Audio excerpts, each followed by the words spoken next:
Hi, and welcome to another episode of pianoTV. So today I wanted to have a sit down and chat kind of session with you today, talking about my shame. It's a little bit dramatic, but I wanted to go over the results of my grade 10 RCM piano exam with you guys. Now, I did this test last year, pretty much exactly a year ago in 2015, and didn't go very well. Didn't get a very good mark. A lot of catastrophe happened. Got some pretty scathing comments and things like that. So I kind of wanted to just go through it and maybe help you learn from my mistakes and talk about why the test went so badly for me. So that's what we're gonna do today. So let's get started. So I just wanted to talk a little bit of backstory before we get into this. So when I was a kid, I did a couple of my RCM grades, but I was more focused on learning pop songs and going down that kind of road. I wasn't really interested in the grades so much, so my teacher didn't really push me into that. So it wasn't until I started teaching that I decided to get my grade 8 in music, and that was when I was 19 or something like that. So after that, I got my grade 9 and my grade 10 as an adult. So for anyone who knows what the Royal Conservatory of Music tests are like, basically you have to do theory tests to correspond with some of the higher levels. So to get my grade 9, I needed to also do a history and a harmony test, and same thing for grade 10. So with my grade 9 exam, it went really well. I got an 83, I believe, so pretty solid mark. I was happy with it. And my corresponding history and theory exams went really well too. And my grade 10 history and theory exams also went really well because I'm a nerd. But my playing exam was a disaster. I got a 68%, which I guess it could have been worse. I could have failed. I could have got below a 60. But the problem with that mark is if I wanted to go and finish the highest level, which is ARCT, I would have needed to get at least a 70% or higher. So I was 2% below what I need to basically carry on. So if I ever want to continue and do more exams and stuff, I would have to redo my grade 10 playing exam. So on the page here, I just have a screenshot from my exams on the website. I just wanted to show you this so you just for complete transparency and so you know my exam history. And for the most part, aside from this very disappointing mark that I got last spring, everything else here is pretty good. I mean, I had maybe a couple weaker ones, but I think overall a 77 is still pretty strong. So it's not like I'm a bad tester. It's not like I don't know what I'm doing or I don't know what I'm talking about. It's just this exam in particular was horrible. So before we go and look at my comments and relive that shame, I haven't looked at the comments since I did my exam because it was kind of depressing and I just put it away. But we're gonna go back to it today and see what's going on. But in retrospect, there were some major flaws that I wasn't aware of at the time. I should have been, but in retrospect, I noticed them. So one thing is I wasn't prepared for how difficult the jump from grade 9 to grade 10 was.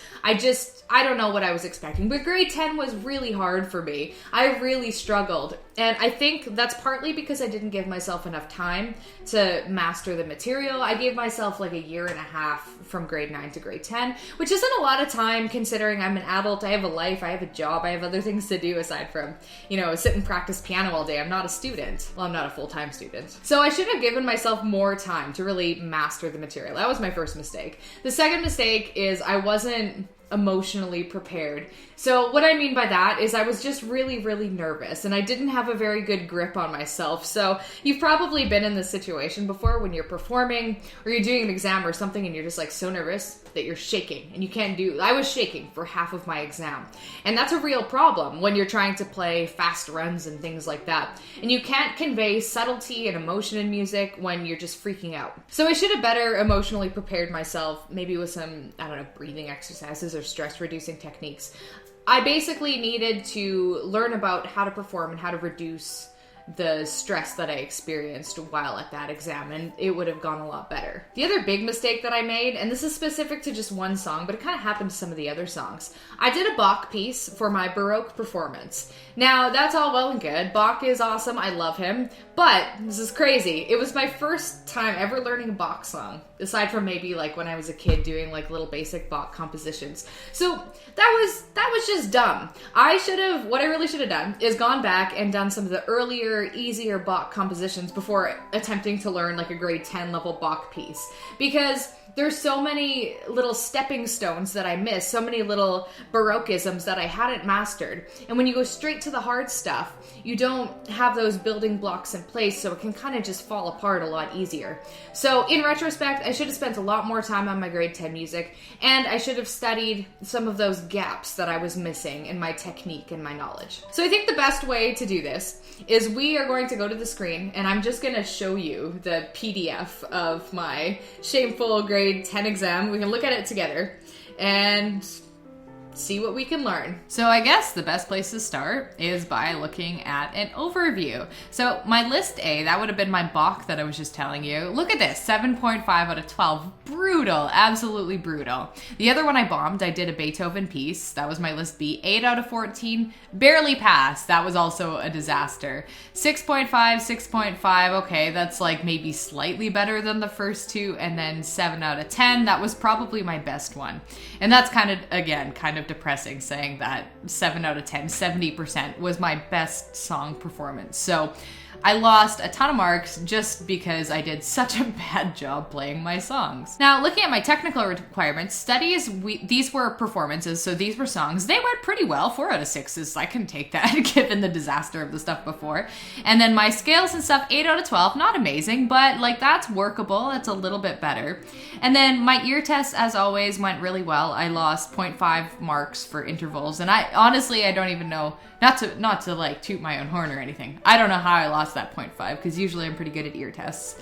And then my sight reading was tolerable, not the best, but again, I lost the majority of my marks and my failure was in my songs. So let's go to the comments. All right, so first shameful lessons learned from playing Bach.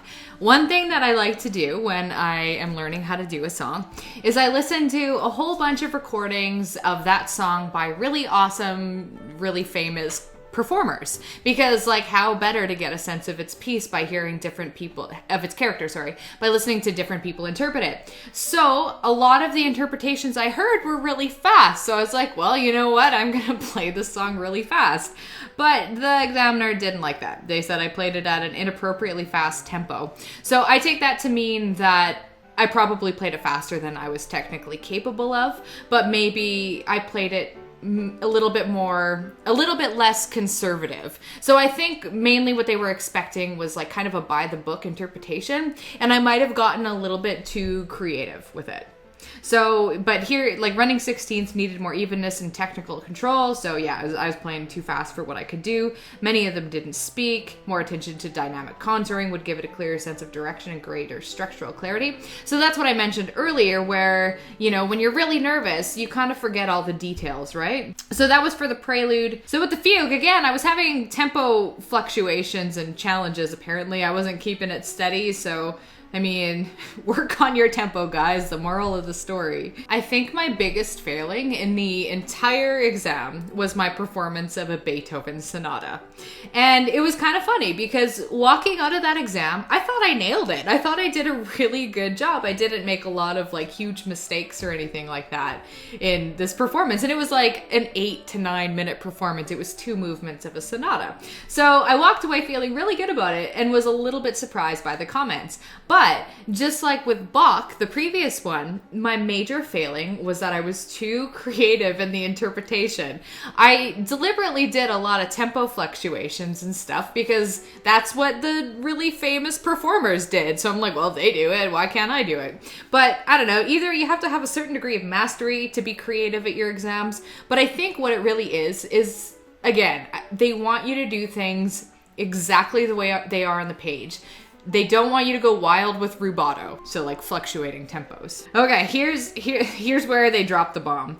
Unfortunately, lack of control characterized this performance. Many passages went at breakneck speed, resulting in notational inaccuracies and lack of clarity, and its breathlessness didn't give phrase endings time to breathe. More discipline is needed, blah, blah, blah, blah, blah. Okay, so this really like kind of hurt my feelings when I first read it. Greater consideration given to the composer's intentions is needed. So a little bit of a bummer there. But again, keep that in mind if you're doing an exam. do things by the book, okay? And again, tempo problems in the second movement, speeding up, slowing down throughout. I was doing it on purpose. That's not what they wanted to hear. So of all the pieces that I performed, this one was probably the least depressing, and it kind of made me a bit happy because it also had the shortest commentary, which means I couldn't have messed up so badly. So I had a sense of its character. That's good. Make sure melody is always clearly highlighted as it tended to fade in and out of quieter passages. Some effective use of rubato, but it needs to be more subtle and less exaggerated. So again, rubato is when your tempo fluctuates. And a lot of the performance I listened to did like really dramatic rubato, so I thought that's just the normal way to perform it. But again, at the exams, they're looking for basically none to just a little bit of rubato. Like just they're looking for more subtlety and less, I don't know, drama. My dynamics were a little bit iffy, nice ending. So overall, that one was okay. So one of the major faux pas that you can commit in doing an exam, and I don't actually think this is a faux pas, but everyone always tells me, you're not supposed to play pieces that everyone knows, like Fear Elise or Clair de Lune. Those are like the really overheard, really redundant ones that examiners tend to be extra picky with because they hear it like every single day. But I really wanted to learn Clair de Lune, so I said, you know what, I'm gonna do it anyway. Atmospheric opening, keep the fundamental pulse firm as longer notes were routinely cut short. So again, they're looking for tempo and just like doing things exactly the way the page says. Dynamic plan needs to be more defined. I think you're probably noticing a theme with that too. Throughout my performance, I didn't seem to do good work with the dynamic. So that's something I've since thought about more. The middle section rolled along energetically, would benefit from a firmer pulse. Again, another tempo comment and a lighter, more transparent accompaniment. Watch that the left hand's not getting carried away. That's a major problem I've had like the entire time I've ever played piano. It's just, I'm left-handed and my left hand tends to be really heavy. Some nice shaping in the last section, but try not to pause at bar endings. So again, more tempo I swear I can play with rhythm, guys. So the final piece I played, this one was kind of like a surprise hit. It's not like I did amazing on it or anything, but I definitely did better than the previous ones. And I have a couple theories as to why that is. First of all, it's not a very well-known song. Land of the Silver Birch, we've actually done a tutorial on that one on pianoTV, like an easier version, but it's a Canadian folk song. So I think the Canadian examiners kind of like it when you pull out Canadian music. I don't know, that's a hunch. I might be like making things up. But this isn't like one of those songs like Clair de Lune where everyone knows it and have like a very specific expectation of what it should be. I think I was able to get away with being a little bit more creative in my interpretation with them. So quiet eloquence came across, effective coloring, blah, blah, blah, contrapuntal dialogue, getting into some big words here. Maintain control. Notational inaccuracies, I messed up. I hit some wrong notes. So sue me. And here it is again. A wider dynamic range would make it more exciting. So there in a nutshell are the results of my grade 10 exam. In retrospect, I definitely think that I earned the low mark. I'm a little bitter that I was 2% away from not having to redo it, but some things you just gotta let go. If you are to take anything away from this, you'll notice like there's a couple major themes that kept running through the commentary. One of them is to really work on dynamic contrasts. Don't let that be kind of an afterthought, which sometimes you get so distracted by all the notes on the page and you have to learn the rhythm and you have to do this and do that, that the dynamics are kind of just like a forgotten piece of the puzzle that you tack onto a performance a month before. Not that I did that or anything, a month before your exam. So put a lot of thought into the structure of the song. Where's the climax? Where's the other important points in the piece? Try to plan your dynamics and really work that in right from the beginning. And you might be able to avoid all those pesky dynamic commentaries. And the other thing, over and over and over again in my test, was mentions of tempo problems. I was playing too fast. I was playing too uneven. I wasn't pausing long enough. I was pausing too much.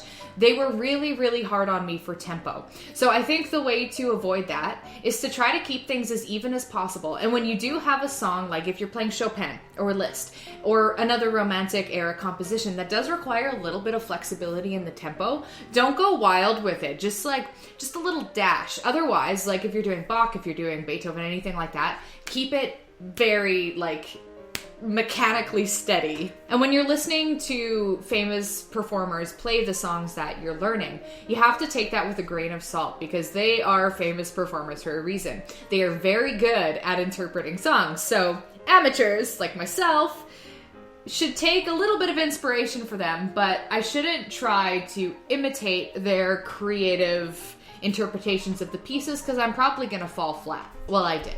Not a probably. I did. I think you really have to be at sort of a level of basic mastery and understanding of like the way it was exactly written before you can kind of go off and, ooh, I'm going to speed this up, or ooh, I'm going to do like a flexible tempo here. Like I'm not Daniel Barenboim. I can't pull it off the way he did. So thank you for participating in my shame for this grade 10 RCM test analysis. I don't know if I'm going to redo my test anytime soon. I'll probably do it eventually. But honestly, I was kind of bummed out, and I'd been doing so many tests that at that point I was just like, you know what? I have my piece of paper that says I passed. That's good enough for me. Maybe I'll revisit it again in the future. So if you've had good or bad test experiences and you have any advice to share, just leave that in the comments below, because I think sometimes it's helpful for other people to see like what people are getting picked apart on in their exams. So share your experiences below. They will help everyone, and I enjoy reading what you have to say. So if you like this shameful video, you can give it a thumbs up and subscribe if you haven't already, and I will catch you next time.